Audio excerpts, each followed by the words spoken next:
எனக்கு சின்ன வயசுலேருந்தே ஒரு அறிவான குழந்தையா, ஒரு பவர்ஃபுல் குழந்தையாக வளரணும்னு ஆசை. நான் வளர்ந்ததுக்கப்புறம் எப்படி இருக்க போகிறாங்கிறதுலாம் நான் யோசிச்சதே இல்லை. ஆனால் நான் சின்ன பையனாக இருக்கும்போது எல்லாரும் என்னை பாராட்டணும். விளையும் பயிர் முளையிலேயே தெரியும்னு சொல்லுவாங்க இல்லையா, அந்த பழமொழிக்கு இலக்கணமாக நல்லா மெக்கானிக் வேலைலாம் பார்க்குறான், பெரிய மெக்கானிக்கல் இன்ஜினியராக வருவானாக்கும். அந்த மாதிரி என்னுடைய ஃப்யூச்சரை கெஸ் பண்ணி சொல்கிற அளவுக்கு ஒரு அறிவான செயல்பாடு மிக்க ஒரு குழந்தையாக வளரணுங்கிறது என்னோட ஆசை. அது ஏன் வந்துச்சுன்னா, நான் சின்ன வயசில் இருக்கும்போது நான் டிவியில் வந்த ட்ராமாக்கள் எல்லாமே பெரிய பெரிய அறிவாளிகள் மகான்களோட பயோகிராஃபி வரும். அந்த பயோகிராஃபியில் சின்ன வயசுலேருந்து எடுத்திருப்பாங்க. உதாரணத்துக்கு அப்துல் கலாம், ராமானுஜர், சாய்பாபா, பாரதியார், இப்படி நிறைய பேர். இந்த மாதிரியான ட்ராமாக்கள் எப்படி இருக்கும்னா, அவங்க என்னவா மாற போகிறாங்க, அதாவது பாரதியாராக தான் வருவார் அப்படிங்கிறத சின்ன வயசுலேயே அவர் காமிச்சிடுவார், ஒரு சின்ன ஒரு நிகழ்வின் மூலமாக. மேபி அது ட்ராமாவாக இருக்கும்போது ஒரு ஸ்க்ரீன் பிளேயில் அது ரொம்ப முக்கியமாக தேவைப்படும் அப்படிங்கிறதுக்காக கொஞ்சம் எக்ஸ்ட்ராவாக அதை ஃபிக்ஸ் பண்ணி கூட இருக்கலாம். ஆனால் சின்ன வயசில் அது எனக்கு தெரியாது இல்லையா.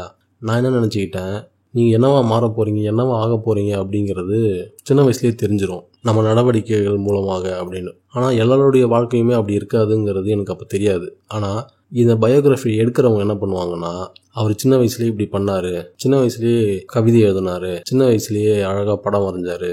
உதாரணத்துக்கு அப்போ குற்றாலீஸ்வரனுங்கிற ஒருத்தர் இருந்தார் ரொம்ப ஃபேமஸாக. அவரோட பயோகிராஃபி எப்படி இருக்கும்னா, அவர் சின்ன வயசுலேயே நல்லா நீந்துவார் அப்படிங்கிற மாதிரி. நீங்கள் ரேண்டமாக ஒரு ஃபிக்ஷனல் கேரக்டர் ஒன்று எடுங்களேன், அவர் அப்போவே அந்த திறமையோடு இருந்தார் அப்படிங்கிறத ரெசம்பிள் பண்ணுற மாதிரி அவருக்கு சின்ன வயசில் ஒரு சீனை வச்சுருவீங்க. அதுதான் உலக வழக்கம். அப்படி இருந்தால் தான் ஸ்க்ரீன் பிளே ஒரு முழுமை அடையும். இந்த மாதிரி ஒரு கீ பாயிண்ட், பிவட் சீன், ஒரு நிகழ்வு, ஒரு சம்பவம் அப்படி ஒன்று நடந்தால் தான் நம்ம என்ன ஆக போகிறோங்கிறது நமக்கு தெரியும் அப்படிங்கிறத நான் ஃபிக்ஸ் பண்ணிட்டேன். அந்த மாதிரி ஒரு கீ பாயிண்ட், கீ மொமெண்ட் நம்ம லைஃப்பில் என்ன நடக்குது அப்படின்னு யோசித்து பார்த்தா எதுவுமே நடக்கலை.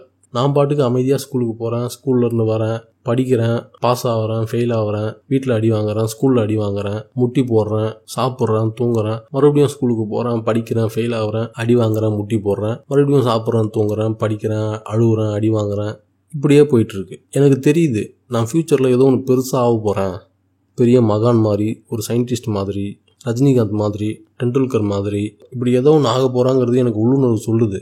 ஆனால் அந்த கீ மொமெண்ட்டு என் லைஃப்பில் கிடைக்கவே இல்லை. ஏன்னா அப்படி ஒரு கீ மொமெண்ட் கிடைச்சா தானே நான் என்ன ஆக போகிறேங்கிறது எனக்கு புரியும். அதனால் அந்த கீ மொமெண்ட்டை நான் தேடிக்கிட்டே இருக்கேன். சரி, இந்த கீ மொமெண்ட் தான் நமக்கு கிடைக்கல. இதே மாதிரி இன்னொரு விஷயம் இருக்கும் இந்த மாதிரியான பயோகிராஃபியில். என்னென்னா, ரேண்டமாக யாரோ ஒரு ஸ்ட்ரேஞ்சர்கிட்ட இருந்து ஒரு பாராட்டு வரும், ஒரு முக்கியமான கீ இன்சிடெண்ட். அந்த மாதிரி ஏதாவது நம்மளை பாராட்டுவாங்க அப்படின்னு நானே ஒரு ஃபேண்டசி வேர்ல்டுக்குள்ளே ஒன்று க்ரியேட் பண்ணுவேன். எப்படின்னா, நான் அப்போ சைக்கிளில் தான் ஸ்கூலுக்கு போவேன்.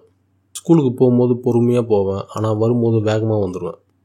இந்த பைக் ரேசர்லாம் இருப்பாங்கள்ல, இந்த மாதிரி பைக் ரேசர்ஸ் யாராவது எங்கள் ஊர் பக்கமாக போகும்போது அந்த நேரத்தில் நான் வேகமாக சைக்கிள் ஓட்டுறதை பார்த்துட்டு, வாவ், இந்த பையன் எவ்வளோ வேகமாக சைக்கிள் ஓட்டுறான், சைக்கிளையே இவ்வளோ வேகமாக ஓட்டுறானே, இவங்ககிட்ட பைக் கொடுத்தா எவ்வளோ வேகமாக ஓட்டுவான் அப்படின்னு சொல்லி ஒரு ரேஸ் பைக்கை எனக்கு பரிசாக கொடுத்து பாராட்டி எனக்கு ஊக்குவிச்சுட்டு போகிற மாதிரி ஒரு ஃபேண்டசி கனவு ஒன்று இருக்குது எனக்கு. நான் எப்போல்லாம் சைக்கிளில் வேகமாக மிதிக்கிறனோ அப்போல்லாம் திரும்பி பார்ப்பேன் யாராவது காரில் போகிறாங்களான்னு.